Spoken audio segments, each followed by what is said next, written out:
folks, today we are going to speak about innovation processes in Google. So let's first answer the question, what is Google? What is Google? Google is the largest search engine provider on the internet. As of January 2013, Google has a worldwide market share of 90.5% of all search queries. Google's revenue in 2012 was 50 billion, with a net income of 10.7 billion. 46 billion of the revenue come from Google's core business, while the other part is generated by hardware sales from Motorola, which was acquired by Google in August 2011. 47% of that revenue were made in the US, and around 54,000 employees in 87 subsidiaries make sure that Google's business is going on. What is Google's main business then? Advertising. They distinguish two products, AdWords and AdSense. While AdWords focuses on displaying ads when you work within the Google network, AdSense provides content-related ads for third-party providers that want to earn money with their website. In 2012, the revenues from AdWords summed up to 31 billion, while AdSense revenues were 12.5 billion. But Google's market is changing.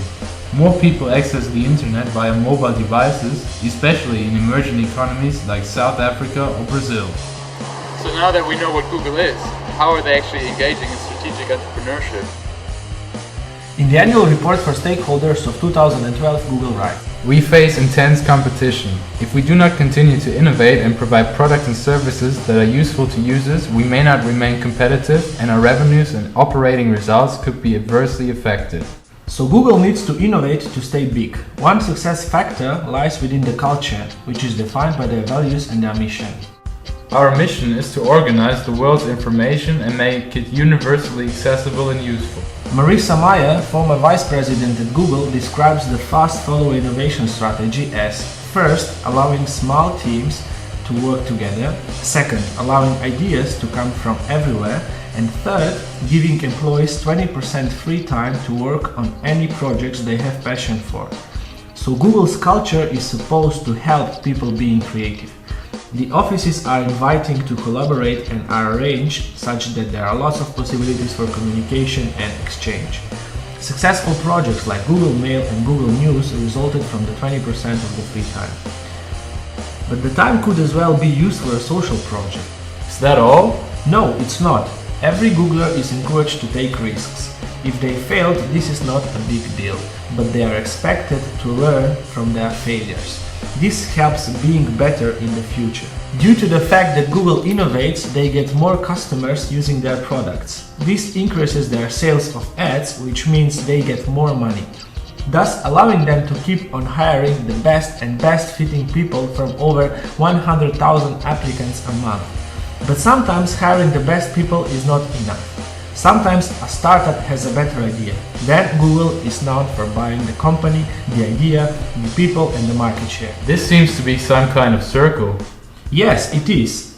More employees lead to more ideas, which then leads to more innovation. Thus, you get more market share, are able to increase revenue and have the money to invest in the companies and to hire people.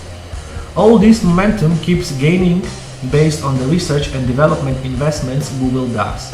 They added up to 3.8 billion in 2010, 5.2 billion in 2011 and 6.8 billion in 2012. There are two other things that help Google being successful. The first one is that they use their own software in their daily business and therefore are able to detect what is going wrong.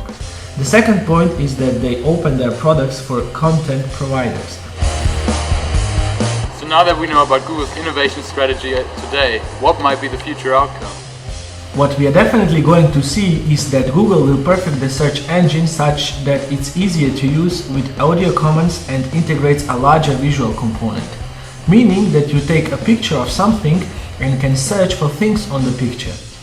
Furthermore, your location-based search results with Google Googles will be improved and the search engine is going to be enhanced in a way that it better understands what you mean with your search query.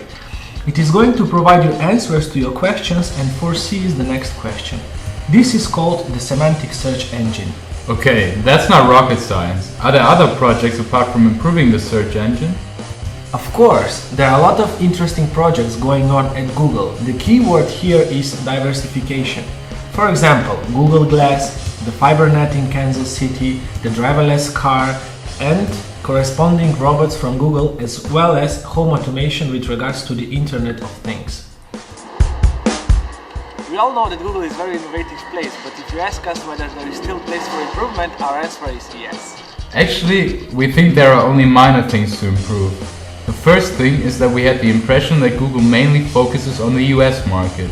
We would change that to a global market perspective by establishing more subsidiaries, especially in Asia and South America, where there are only 20 subsidiaries, while the population accounts for 65%. Therefore, products could be launched more easily worldwide, while considering local differences. Secondly, we would enhance the market for enterprise applications. Therefore, we would create a general strategy for these, which include adding sales personnel and bundling products together. This also includes enhancing Google Plus and Google Drive to provide more collaboration functionality, leading to a possible increase of revenue from 1.4% to 5% in 2017. Finally, we would try to get into more cooperations with hardware producers to create more cutting-edge functionality, for example in the areas of home automation and robots. Nevertheless, Google is very well positioned for the future and we can expect a lot from them.